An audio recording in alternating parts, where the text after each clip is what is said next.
The sun cracks the horizon. A slow pan across the city. Golden light spills over ancient stone, painting the world in soft, forgiving hues. A lone fishing boat cuts a silent path across the calm, dark water. The scene is quiet. It is impossibly beautiful. It is the postcard you were promised, the image you bought the ticket for. The camera moves with a dreamlike grace. The music is a single, sustained, hopeful note. This is the moment you came for, the one you will try to remember. Then, a hard cut. The needle scratches off the record. The horns start. A cacophony of shouts, a rising tide of human voices. The crowd is a single, sweating organism, pushing and pulling. The light is no longer soft and golden. It is a harsh, interrogating glare. This is the other side of the postcard. This is travel, beauty and chaos, locked in a brutal, eternal dance. We begin with the obvious, the famous places. The ones on the bucket list. You see the photo, you want the photo. So does everyone else. The line for the monument snakes for miles. Sunburned necks, bored children. You wait for hours. The guide is speaking, but their words are swallowed by the roar of the crowd.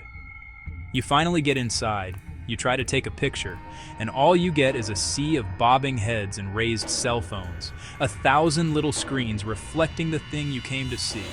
You feel a bump, a jostle. Your bag feels suddenly lighter. Was that just the crowd, or something more? Your phone, held high, feels precarious. The morning light you wanted is gone. Harsh, flat, midday blah. You feel tired, annoyed. The profound beauty feels distant. The magic is lost in the crush. But now, a different shot. The same place, just before dawn. The sky is a soft, bruised purple. Only a handful of people. A street cleaner, a local walking their dog. Ancient stones glowing in quiet light. You can breathe, you can hear the birds. This is the choice you have. This is the power you hold. A small sacrifice, a bit of planning. The reward is immense. So here's the tip. Wake up before the sun. Go when the rest of the world is still asleep. Book that skip-the-line ticket. Consider the shoulder season. These small, deliberate actions reclaim the serenity. Section 3. The sun's heavy hand, surviving the unforgiving heat. In some parts of the world, the heat is not just a feature of the weather, it is a character, a malevolent one. The air is a physical weight. Your skin starts to burn in minutes. A simple walk becomes a Herculean task. Your body sends you signs. A headache, a feeling of dizziness, a sudden stop to your sweating. These are red alerts. But tourists, driven by the tyranny of the itinerary, ignore them. They keep walking, they keep climbing, and then it happens. They faint. Another vacation ruined by an entirely preventable crisis. Now, change the lens. Picture a cool, dark sea, its waves a gentle invitation. Imagine the welcoming shade of a massive tree. A small cafe with a pitcher of ice-cold water on every table. You sit. A breeze moves through your hair. The beauty will be there after the sun has lost its fury. Respect the power of the climate. This is not complicated stuff. Wear a hat. A wide-brimmed, ridiculous-looking hat is your best friend. Drench yourself in sunscreen. Walk in the early morning. Walk in the late afternoon. The hours in between are for napping, reading in the shade, and a long, leisurely lunch. Drink water. Then drink more water. These are not just tips. They are survival rules. Small acts of self-preservation that let you enjoy fierce beauty without becoming its victim. Section 4. The gentle predator, outsmarting the common scam. They are everywhere, in every city with a tourist trade. Gentle predators. They operate with a smile. They offer to help you. They say they work for the city. They say they work for the train company. They say they work for you. A taxi meter is broken, and the fare triples. A vendor deftly swaps your large bill for a small one during a confusing transaction. You feel it in your gut. A cold knot of anger and humiliation. You have been played. You feel small, powerless. The person who fleeced you disappears. The police might shrug. It is your word against theirs. But then, the counter shot. A shopkeeper walks you 2 blocks to set you right, refusing any tip. An old woman warns you from overpriced fruit, pointing to a better stall. A waiter explains the menu so you do not overorder. Not everyone is out to get you. Most are just living their lives. Build a defense. Learn a few local words, especially no and thank you. Use official taxis or a rideshare with a set price. Have your hotel write your destination and an expected fare. Be wary of anyone too eager. Keep valuables in a front pocket or secure bag. Trust your instincts. If a situation feels wrong, it probably is. Walk away. You do not owe anyone your time or your money. There it is, right on the main square, a restaurant with a bright, welcoming entrance. It looks fine. You sit. The food arrives. It is, okay, not great, not terrible, just forgettable. Then the bill comes, a document of pure fantasy. Bread you did not order, a cover charge, a surprise service fee.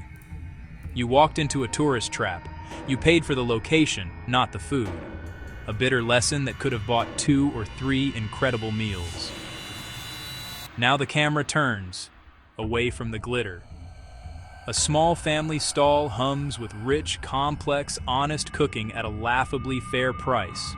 You point, you taste, you beam. The single best thing you have eaten all year. Strategy. Walk away from the square, never follow touts, read local reviews, short handwritten menus, a queue of locals, all good signs. One moment the sky is brilliant blue, the next, angry gray. The change is sudden. Before you find shelter, heavens open, streets become rivers, plans dissolve, the tour is canceled. You are wet, cold, miserable. But wait, look again. The rain can be beautiful. Cobbles mirror old walls. Soft light turns mystery. Crowds vanish. A small cafe beckons. A cup of fragrant tea. Unexpected peace. You cannot control weather, but you can be prepared. A tiny raincoat, a plastic bag for phone and passport, check hourly forecasts, and sometimes have no plan. Airports, the great unfun equalizers of travel, temples of anxiety, a gauntlet of small indignities, the security line that stretches forever, the lost boarding pass, a last-minute gate change in a language you do not understand. You run, suitcase like a disobedient dog. Your flight is delayed, or worse, you arrive to see it pulling away. The chaos extends beyond the airport. The train is on strike, the highway is a parking lot, the meter and your time tick upward. You feel trapped, powerless. The day's plans crumble. Now, the alternate scene. A quiet corner of the lounge, a small fee well spent. A helpful airline worker rebooks you and sets you straight. The shuttle bus arrives exactly where it should. This is not luck. It is foresight and buffers. Absurd time between connections.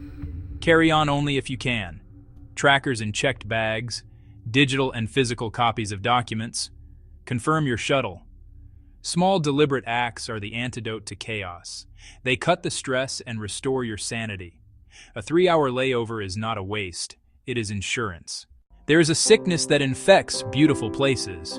It is called over-tourism. You can feel it when you arrive. The old village no longer smells of salt and fish. It smells of sunscreen and fast food. Life's quiet rhythm becomes a theme park buzz. Family-run shops are gone, replaced by identical souvenir stores. The same plastic junk everywhere. The soul feels hollowed out. Fewer children in the streets. Graffiti cries, tourists go home. You came for a unique culture, but your presence is part of what erases it. You are part of the problem. It is uncomfortable. Look closer. Turn off the main street. Walk down that unpromising alley. There is a hidden corner, a small untended garden behind a gate, an old church, empty and cool, light filtering soft and holy, A fisherman patiently mends his nets away from the tourist port. These pockets of authenticity still exist. They are harder to find and require effort. Be a traveler, not a consumer. Talk to people. Seek small neighborhoods. Stay in family guest houses. Buy from artisans. Learn respect. Dress modestly. Do not climb ruins for selfies. Your trip is a transaction. Spend your time and money to support the people and culture you came to see, not the machine that threatens to consume them. So, what is the point? If travel is this minefield, chaos, crowds, scams, stress, why do we do it? Because in the end, it is a human endeavor. It is about connection. It is about seeing the world as it truly is, complicated, flawed, breathtakingly beautiful. A good trip has texture. It has highs, it has lows, moments of pure joy and of profound frustration. Plan your next journey like a filmmaker. Imagine the light, imagine the shadow. Picture the sweeping dawn pan, and be ready for the jarring cut at noon.